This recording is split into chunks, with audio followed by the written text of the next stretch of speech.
All right, if you're wanting your Sunday school and your youth ministry to be on the top of their game this year, then I have 4 words for you to use in training them. Let's get with it here at the Better Sundays podcast at reachkeep.com. Welcome to the Better Sundays podcast. Focused, practical, and usable advice for church leaders looking to reach new young families and impact their community. Howdy. Mike Holmes in studio here. I'm excited to give you 4 single words that you can use to help you get your youth staff and your children's ministry people on board and rolling in a good direction this year. Now, these are not just 4 words that you just say to them and they automatically do it. These are 4 different concepts that you need to train them in and to show them exactly what you mean. So when I say the words, you'll know what they are, but you're going to have to put a lot of training and a lot of work behind it. But there's some things that really need to be focused on in our youth departments, things that our people can actually do. So let's just get with it right here. Oh, and by the way, I got these 4 things for you to say to them, but then in the next podcast we have, make sure you click the link or follow this so that you get the next one. I have the 4 things that you need to do as a pastor, a senior leader, as a Sunday school superintendent, whatever you are. I have the 4 things that you need to do to kind of make some of these things happen. So these are training topics. Let's get with it here. Number 1 word that I want you to focus on with your team is the word early. And I think every one of you understand what that means. We have just a bunch of people that show up at the last minute for teaching their Sunday school classes and being involved in their youth ministry, and these things ought not to be. We need to learn how to create a culture of early in our churches. Now, there are many ways to do this, and I'm going to share with you a link on how to do what we call a VIP meeting. So the link will be in the notes there. Make sure that you go watch that. It's just a nice short little video on how to get people to come early so that you can train them and kind of get them ready to go. But the basic gist of it is that people need to know why they are there. They are not there just to fulfill, a 30-minute obligation. They're there to change the next 30 years of a child's life. They are there to make an indelible mark, to make a huge dent, to make a gigantic change in a person's life. And the more that we emphasize that and let people know the why, then they start to get the responsibilities. There's no way that a teacher that rolls in 10 minutes late really understands what they're supposed to be doing, unless they're supposed to just be standing there reading some stuff from something, and that's your job description. But I hope that that's not. And we'll cover some of that in our next session. But make sure that you start to create a culture of early. My recommendation for this is what we call a VIP meeting, and you can start this off like once a month, and you can do it with different categories. You can do it with your nursery workers, you can do it with your teen workers, you can do it with your Sunday school workers, do it with your security team, your greeter people. But you say, we're going to meet 45 minutes early on, Sunday the 12th of next month, and I want everyone to be there because I want to go through some special training, and this saves us from coming in on a Saturday and doing something like this. All I want to do is come in early, and I'm going to give you a little vision that we have. I'm going to give you some information, and we're going to have a little prayer time. So it's VIP is what those letters stand for. But I would like for you to come on the 12th of next month to be here 45 minutes early, and I'm going to go through some training.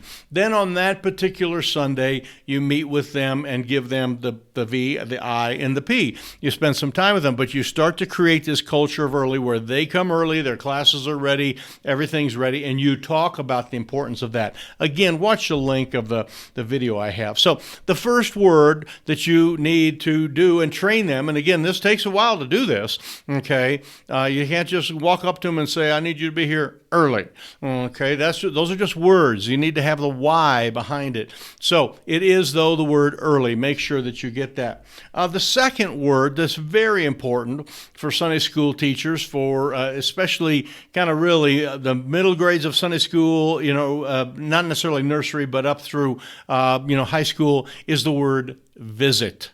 Visit.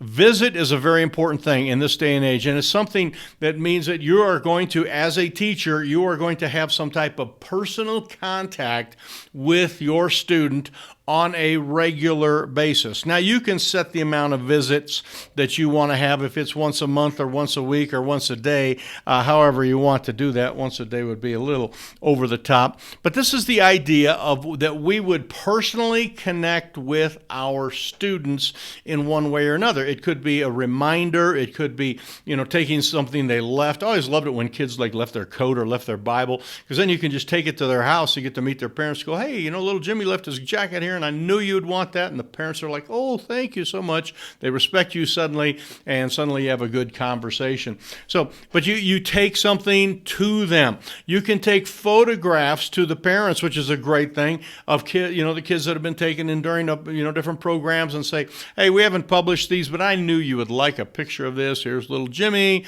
He's doing a craft or he's doing an activity, and I thought you would like that. This is a great way to go visit a family.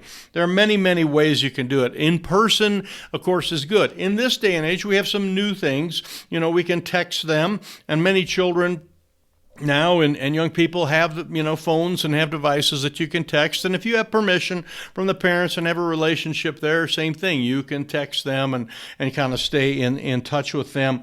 You can also, of course, just make the phone call, and the phone call wouldn't be just like, hey, I want to just chit chat. That's kind of weird. It would be to remind them, don't forget this Sunday to bring your Bible, because every kid that brings their Bible 3 weeks in a row gets a special this or that, or don't forget this next Sunday, we're going to be doing this activity, and I wanted you to know that. But there needs to be, and I just call it the word visit, but it's the idea that there is a personal contact from the teacher to that family or the children, or at least at minimum the parents of that child if the child is very young.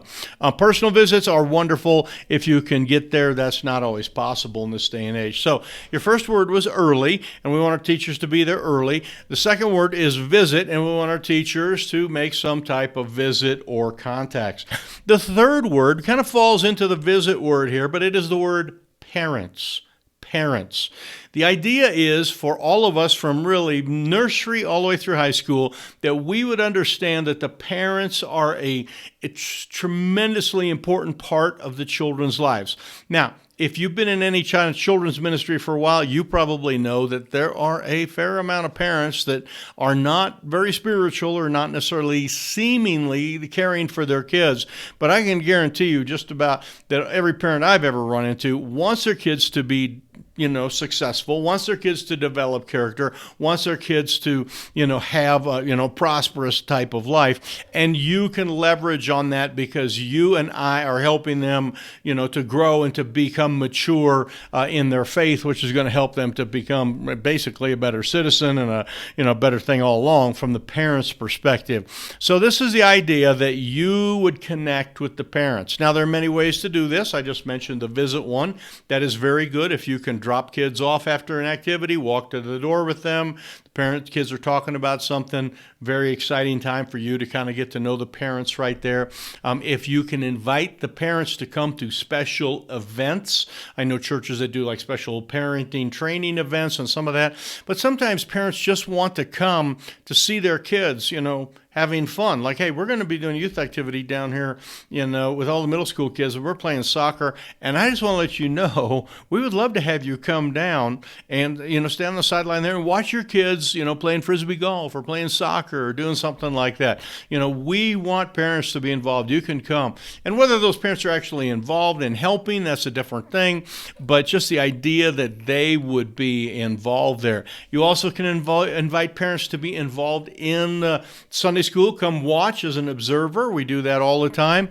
And the last thing that you can do with parents is set up a meeting with them where you actually, as the teacher, or your teachers would be doing this, and Pastor, you might even be involved with this as well, where you're actually meeting with the parents and just kind of giving sort of that parent-teacher meeting, update on how the kids are doing. It's like, hey, I wanted to ask you, little Will here's been here, in our Sunday school now, he's in first grade. He's doing really good. I noticed that he reads well and some of that. And I just want to share with you the other day, he was really polite to somebody and, you tell a good story and then say, are there any things, that you are seeing that we could help with the development of your child?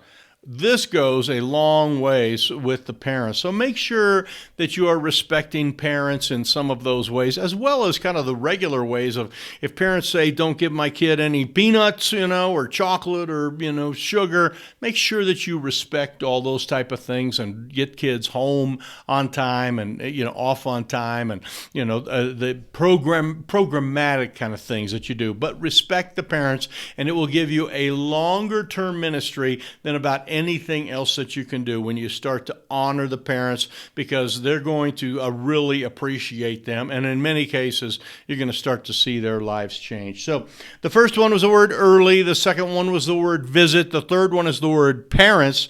The last one here is the word solve. Solve. And we always say to our pastors, you've probably heard this many times on this podcast, every Sunday, solve a problem. We need to be solution-based people. We need to make sure that we are solving things in the lives of our people. In other words, it's the application of the Word of God. It's like when a person comes to an emergency room, they go home with, a splint or a shot or, something, that has helped them. Hopefully your emergency room does that. They go to the doctor, they get something. People are coming to us, not for more information. They're coming for relief. They're coming to get their problems solved. And we need to be problem solvers from top to bottom. We need to make sure that from the pulpit all the way to the nursery that we are solving problems. Now, there are many, many ways to do this. And the first thing is to really recognize what some of the problems might be and kind of become a student of, humanity in a sense, knowing what's going on with your kids. If you have some kids that are extremely disobedient or mouthy or angry or lazy, the parents are looking for solutions for that. And you can find some verses and maybe put them on a card and give them to the parents. You can do some online type, or not necessarily online, but some seminar type training, how to deal with an angry child, how to deal with kids that are disobedient. You'll find that if your church offers those type of things, they're very good. And teachers, you can be involved with that. But teachers, you need to be just kind of really cognizant of what is going on with your kids and how you can be a solution.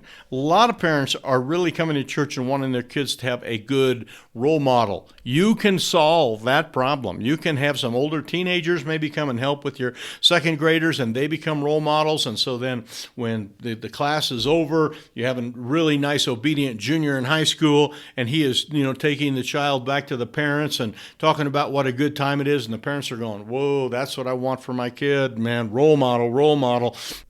You can have the whole idea of having the friendship with kids. So parents are wanting their kids to have good friends. We need to make sure that and so you can get them connected with another good friend. And when the kids come out, they met somebody else and maybe introduce them to the parents. This is little Bobby, lives down the street. He comes to our Sunday school all the time, and he's friends with your kid now. Those are very positive type of things. So make sure that they are solving problems at that. Now, some of it can be just the simplest solving of problems, and that is kind of like informational type of stuff. Like they're supposed to bring something next week. We want all the kids to bring popsicle sticks next week. That is printed up and parents know what is going on. So if there's a youth activity, on the 3rd, we're going to do this, or we're having a Christmas party for all the, children on the 18th of December, whatever it happens to be. But information is good because informed parents are happy parents. Now, if you're looking for some more information on solving things, I want to invite you, I'll make sure I send this to you. This is what our one-page blueprint is for senior leaders, but it has this whole section on solving stuff here. And you can go to reachkeep.com/blueprint, the word blueprint, one-page blueprint we call it, and it talks about how to solve problems every single Sunday. Kind of gives you just kind of some general ideas on how to do that. But parents need to be involved. They need to be having solutions. We need to have visits made. We need to have people there early, and we need to be solving things. So I trust that these 4 words will be helpful to you. These are not words you just say, okay? These are words where there has to be some training. There has to be some coordination. And I just finished doing a session on meetings that you need to have. This would be a good meeting where you sit down with your youth staff, all the way through everything from, 0 to college, and sit down and go with them, or just, different groups of your youth staff and say, here are some things that I would like to see in 2026. And, you talk about the things that you want to move forward with and give them, the visits, the parents, and the solutions, help them to solve problems. So I hope these 4 words have been helpful for you. Make sure you stick around or subscribe, because next week, and actually going to be in a couple of days, it's going to be released. We're going to do the 4 things the pastors need to do to kind of make all this happen. 4 things for your upcoming year. If you missed the models are better than themes, or the 4 meetings you need to have, just go to our YouTube channel there, type in the words Reach Keep on YouTube, and you'll find it, and you can go back and watch some of those. And again, if this is helpful, we love the thumbs up and the subscribe, but we really like it when you make comments below and tell us, how you're doing some of these things. We really, really like it too when you kind of hit that share button, and that pastes the link, and then you just paste that and send it to your pastor friend down the road, or your nephew who's a pastor somewhere, or something like that. So anyway, God bless you guys. We really enjoy spending this time with you, and look forward to seeing you next week here at the Better Sundays podcast at reachkeep.com.